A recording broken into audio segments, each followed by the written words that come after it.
तेबे पुरी को महानगर निगम घोषणा को पुरी विधायक स्वागत करिसेंती। ए दाबी अनेक दिन हेलानी पुरीवासी करि आसुथिले। पुरी शहर में जनसंख्या बढ़ुची, शहर आवश्यकता बढ़ी। या दृष्टि रखी गत विधानसभा समय नगर उन्नयन मंत्री दृष्टि आकर्षण करथिबा कहिसेंती विधायक सुनील महांती। एने दाबी पूरण होगा पुरीवासी एक खुशीर कथा।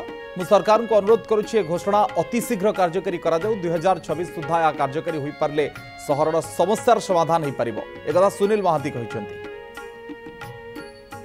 मत आनंदित कर घोषणाटी कारण आज सीना घोषणा है ये विषय में आप जानते अनेक दिन है दाबी आसतु पुरी सहर रे पर्यटक मान भिड़ बढ़ुची एवं जनसंख्या वृद्धि पाइबार लगी दिनक दिन पुरी सहर जो आवश्यकता बढ़ी जबार लगी जो विषय में गत विधानसभा मार्च मस जो बजेट सेसन होता बजेट सेसन जो नगर उन्नयन विभाग रही नगर उन्नयन विभाग जो खर्च दाबी उपस्थापन करने समय मु माननीय मंत्री दृष्टि आकर्षण करी सरकार दृष्टि आकर्षण करी पुरी सहर जो नगर उन्नयन विभाग रही से विभाग पुरी म्युनिसिपालिटी जो रोचे पुरी म्युनिसिपालिटी स्वतंत्र म्युनिसिपालिटी रोचे म्युनिसिपालिटी कौन दायित्व रोचे म्युनिसिपालिटी को सहर पे कौन कौन दरकार से दाबी पुरी म्युनिसिपालिटी को पुरी महानगर निगम करने दिगरे दाबी करी एवं धन्यवाद देवी जे आज ये दाबी पूरण होता निश्चय पुरीवासी मान